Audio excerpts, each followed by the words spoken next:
which goes on iTunes. It costs about $5.99 for this game.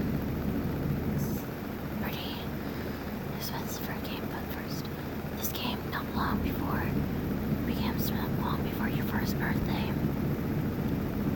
Let's see, male or female? Well, I am a female, so let's become a female. You are in a warm, dark, comforting place. This has been your place since you became aware that you are alive. It is almost time to enter a different world now. Let's see, come out fighting, come out peacefully, or stay in a little longer. Let's stay in a little longer. Okay, you certainly can't be blamed for wanting to stay in someplace safe and warm. Besides, you're learning early the social merits of being fashionably late. Now, let's come out fighting.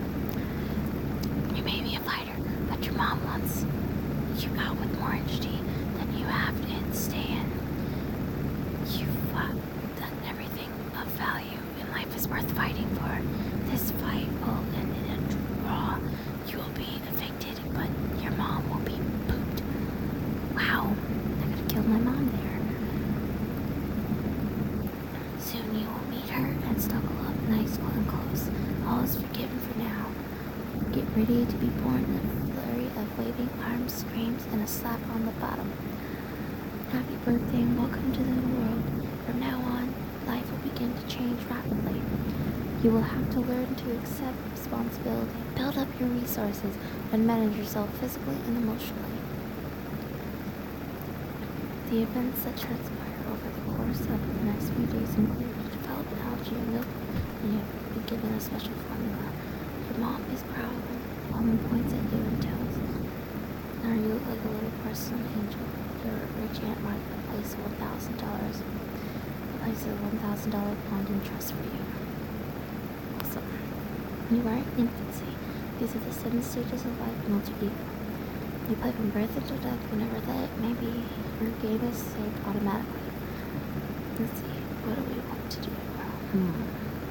That's your brains.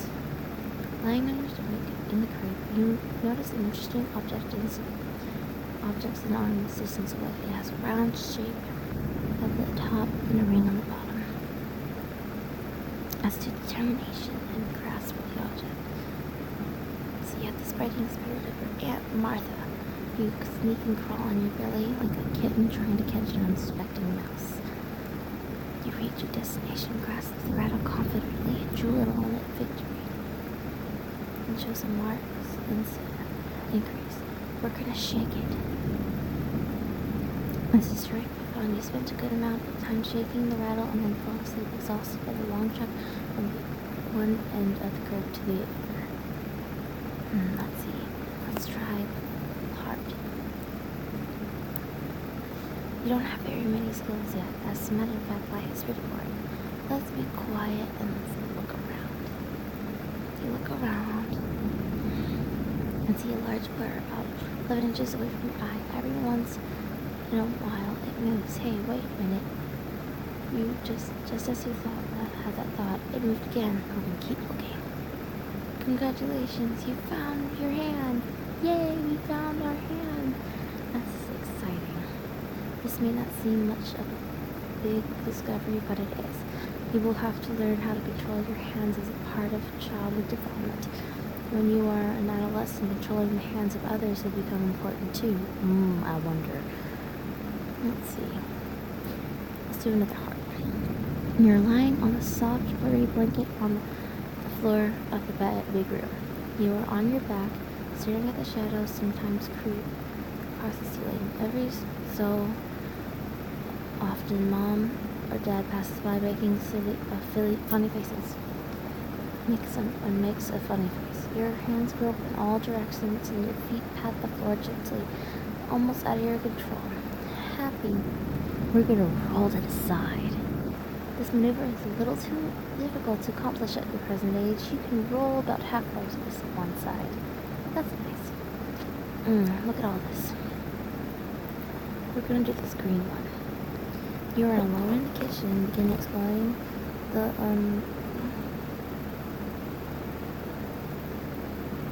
closets and the refrigerator. We're going to be curious but cautious, and we're going to move toward the refrigerator. You have a grand time examining and smelling many items in the kitchen. You're wrong, but obviously you've learned many things can hurt you. Put them in your mouth. You should know that some of the other choices would have led to early death from accidental poisoning. Your judgment is superb and will help you in the later life. Look at that, I could have killed myself just now. I'm so smart. Let's see. Ooh. This one. I think this one has to do with film. It's time to go to Aunt Lucy's house. It's chilly outside and you need to be dressed in a coverall type suit. We're going to be a little playful and we're going to resist. This may be the beginning of a passive-aggressive personality trait. That means that you're displaying a hostile response disguised as something that doesn't appear outwardly or directly hostile. People, men especially, will resent you for this. Your grandmother steps in to give your mom a hat. We're gonna cooperate for Grandma. Grandma is calm, unlike your mom, who is currently at her wit's end. You are learning early in life that no one can supply the endless amount of goodies that Grandma can. Your arms and legs pop out of the suit like your first flowers of spring, which secretly annoys your mom, who feels incompetent. Wow. I can't believe I made my mom feel inferior. That's sad. You're sitting in your high chair and eating your lunch, which consists of crackers, strained peas, and a mug of milk. That sounds gross. Except for the milk. The milk sounds good. You're learning how to eat with utensils. We're gonna be curious, and we're gonna try to use the spoon, guys. First, you put the back end of the spoon in your mouth, and then lift the cup with both hands and try blowing through the spoon as if it were a straw. Nothing happens. We're going to keep playing with the spoon and the cup, because of how it's fun. Curiosity, persistence, are early signs of inventive personality. Woo! One day during late childhood, you may find yourself attempting to rewire the electric hairdryer you have. And have a shocking experience. For now, we're gonna stir it. Stir! It makes bubbles. It bounces out of the cup and hits you in the face. It causes the cup to fly off the drink and spill all over the floor. This is great. Your mother fails to understand the true significance of your discoveries, but it surprisingly acts tolerant. That's nice. I love you, Mom. I really love you. Okay. Let's see. What am I gonna do next? I have no idea. We'll see his face. You're lying down in your crib and you are greeted by a noisy neighbor who has a child your age. And the neighbor says, look at that, the funny little nose. She turns to your mother and says, don't worry, dear, I hear noses that are the last thing that truly look cute to look human. We're gonna be angry and vengeful and collect a mouthful of drool. And we're gonna do this. Splash a gooey stream of showers your neighbor's face and hands while you give her a glassy-eyed smile. She places you back in the crib and excuses herself. I'm so nice. And so you're quietly playing with your mother's pocketbook. She is not around. Look so easy. You can be inquisitive and look, don't touch. Your self-control is quite remarkable. Look at all the little tiny balls and tubes. No one would notice if you touched. If you want to go back and try again.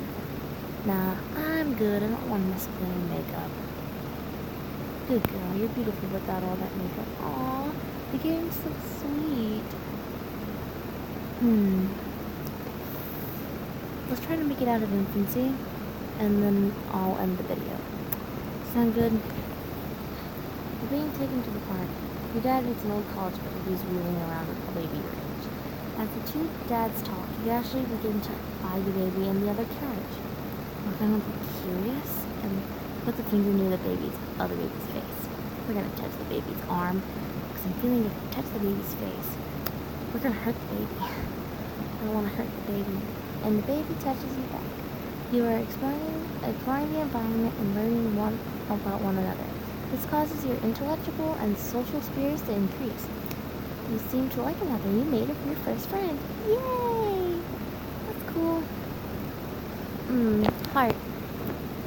What happened to the point, Weasley Rabbit, your stuffed toy, has been one of your best friends. You take it everywhere with you. But he is beginning to get on in years. One of his ears is torn, and a recent eye injury had made his face look a little lopsided. You might have suggested that Weasley should be retired. Wake up one day to discover that Weasley has been moved from his place where you last spotted him. I'm gonna be suspicious. I'm gonna go seek some information. Confront Mom with the fact that Weasley was not spotted him, so was not in the spot where he was last deposited. She claims that she hasn't seen him either. And we're not satisfied with this answer. Mom, you cannot lie to us. Wisely, you persist. This time she tells you that Weasley left because he wanted to be with friends who were like him. She tells you that the next week you'll have a new visitor, a brand new friend who will be just as nice as you are. Not satisfied. I shall never be satisfied. Bravo, don't fall for that line of bull. Parents are great at fabricating stories like this when you make mistakes. You will not get your wee rabbit back, but your intelligence and perseverance in this situation made it harder for your parents to tell you made-up stories to cover their mistakes. I'm happy my actual parents don't do that. Let's see. Ooh, another one of these blue ones. Okay. You are sitting in a large place and a furry man walks up to you. He's walking around in circles. We're gonna be curious, make noises, and talk to the furry man.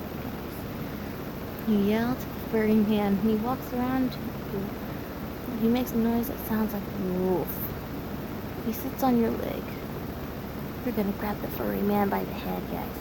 I think he's gonna let me go.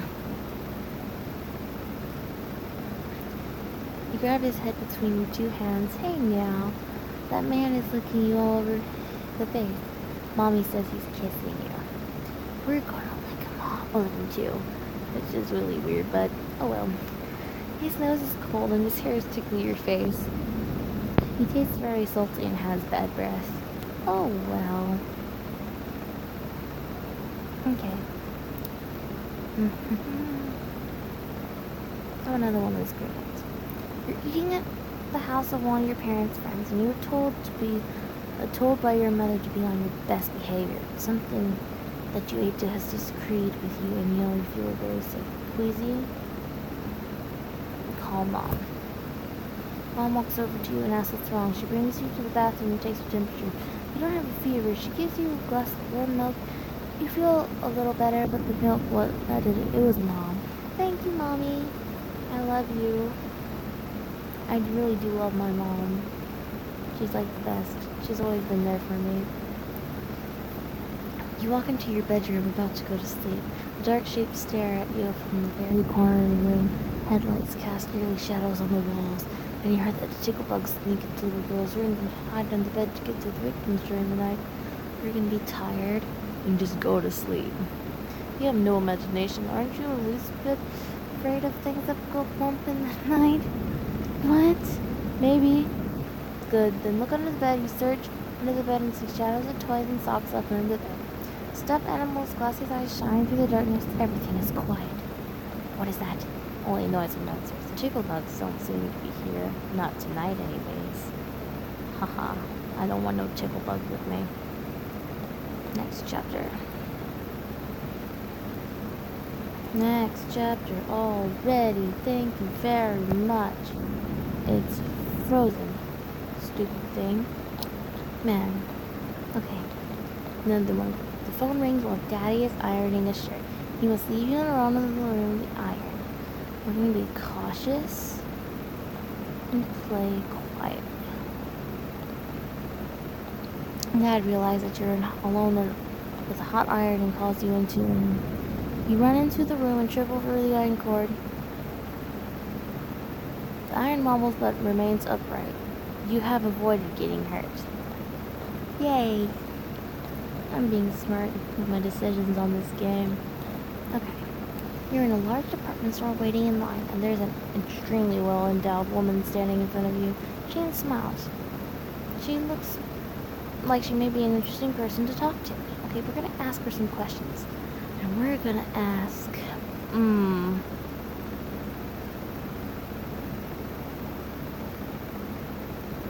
gonna ask her if she has a husband.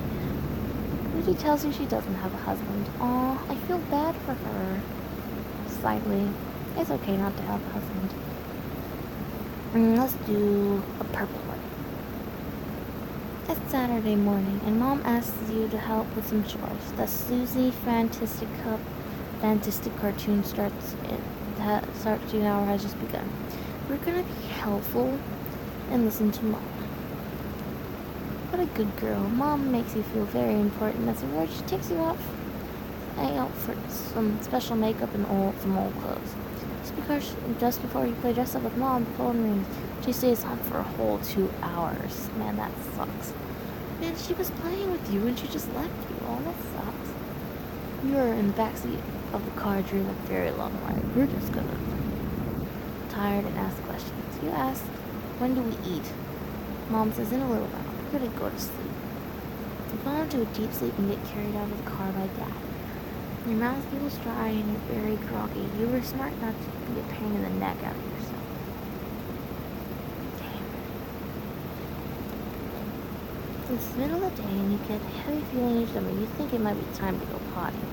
Your mother is not in the immediate vicinity. We're going to be concerned and call for Mom. You call for Mom, but she doesn't seem to hear you. Try something else. We're going to go in your coveralls. The bucket would have been definitely a better choice. Flexibility and adaptation are very desirable characteristics that can take you very far. Now your mom has to clean your mess. This makes her angry at you. But, oh well, you weren't around and I had to pee.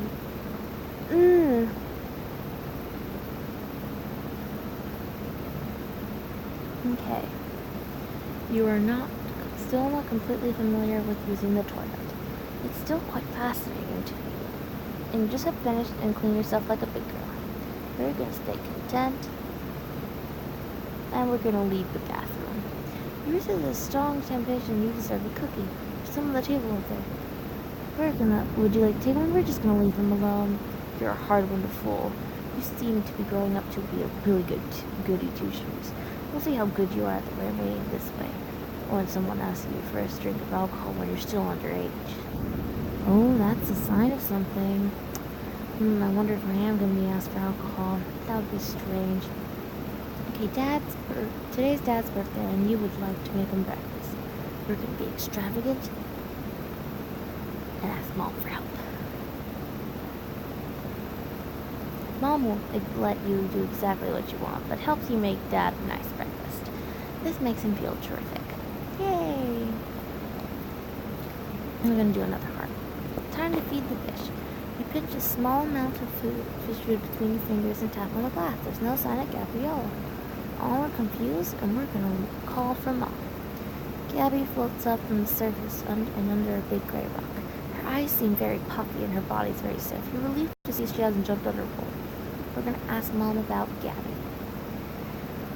Mom stutters through the answers to your questions. She is uncomfortable and sad. Mom explains that Gabby can't swim anymore. Mom says she's dead and that she's gone away. How can that be? She's right there. What is Dad? You wonder. You are confused. Mommy says that Gabby has to be taken out of the bowl.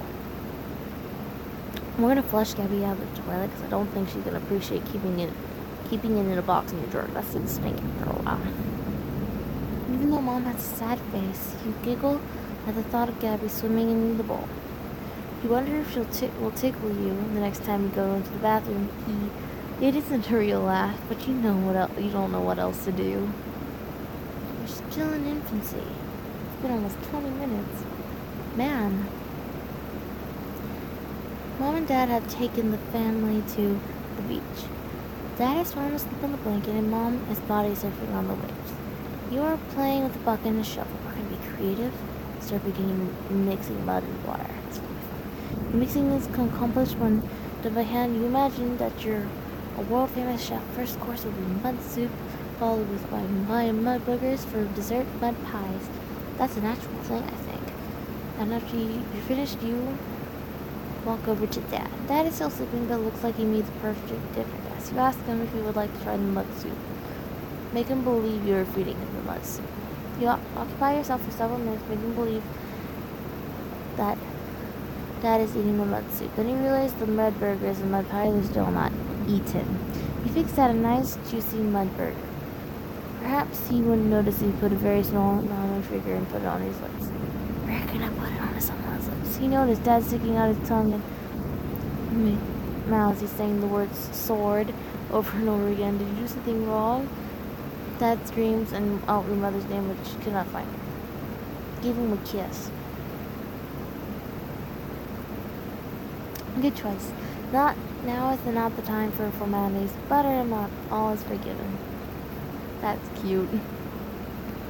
Okay, you're playing outside on a warm, sunny day. You're gonna be carefree and ride the tricycle.